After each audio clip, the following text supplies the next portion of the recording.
Lastly, I think we should have a lot of features. Now, obviously, you're going to have your offline, your online, but I want to get into the depths of some of these features and what you should be able to do with some of them. So first off, character episodes, aka like arcade battles. Practically, you climb a ladder of a lot of random NPCs and maybe you have a final boss, which has to be Salem. After you defeat Salem, it shows the life of the RWBY character after Salem is defeated. This goes for every character, sort of like the Mortal Kombat endings where you beat them and you see their ending. Obviously, not all of these are canon and or confirmed and or would spoil the series and things of that nature. These are just basic what ifs that would be sort of cool. Like, what if RWBY defeated Salem? What if Neo defeated Salem? What if Roman defeated Salem? Would he be drunk off of power? Would he rule the world? Would he retire? These are interesting things to see and or just think about. Obviously, you gotta have your versus mode, have it player versus player, player versus CPU, and CPU versus CPU. I think those are all interesting. Please have your live replays. Next up, we got training. Training's obviously gonna include your frame data,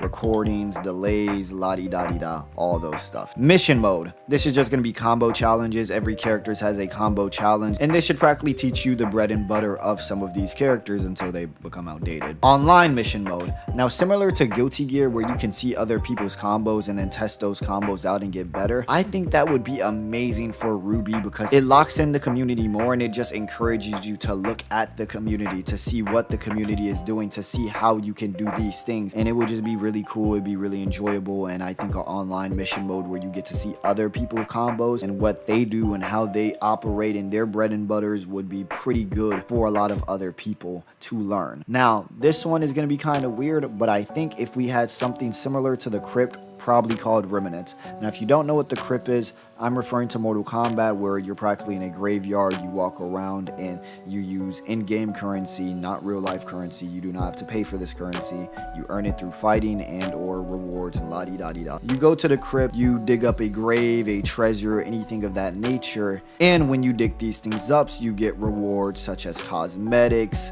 skins, voice lines, dialogue, more information, artwork, concepts, all these things. I think this is amazing, and I think it would just add a new layer to explore, to gain something, to achieve something in this game. How I would think of the concept would be fighting Grim. Maybe you're in a graveyard and like you walk up and you kill a Grim by like slashing it. It's like a nevermore, and obviously you just go through the kingdom of Remnant killing Grim, and after every Grim you kill, which is not going to be like a mini game or anything like that, just after each Grim you kill, you'll get a cosmetic and a skin.